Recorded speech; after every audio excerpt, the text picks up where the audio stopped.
केंद्र सरकार योजना संपूर्ण विफल राज्य में उज्ज्वला योजना नारे होईछि महादुर्नीति। आज एक प्रेस मीट रे एभली अभियोग आनिछि बिजू महिला जनता दल।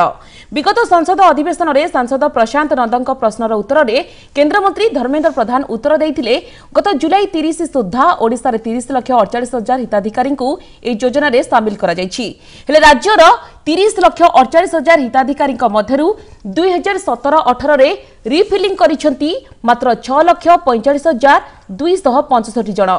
बाकी 24 लाख हिताधिकारी गले कुआडे बोली प्रश्न करिछि बीजेडी। एपरिकी सब्सिडी अर्थ ठीक रूपे खाता को आसुनथिबा अभियोग करिछि दल। बीपीएल हिताधिकारी 50% रिहाती रे गैस संजोग देबाकू दल दाबी करिछि। आवश्यक पड़िले बिजू महिला जनता दल दिल्ली जीव बोली चेतावनी दैछि।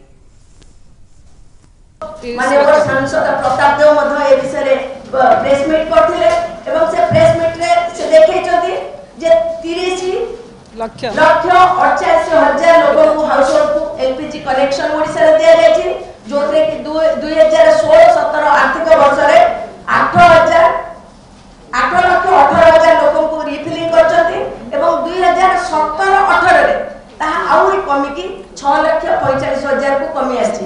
एतिरे आमे गोटे जिनिस प्रमाण होछि जे ओडिसा रे किबळे भाबरे महिला माने एथुरु सुविधा सुजोग पाइचंती।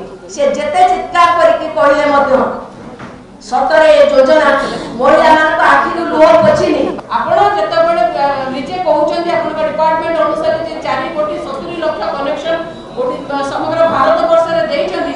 समग्र भारत वर्ष रे खाली 4,70,00,000 कनेक्शन देइले बाबनी आपण को सेही अनुसार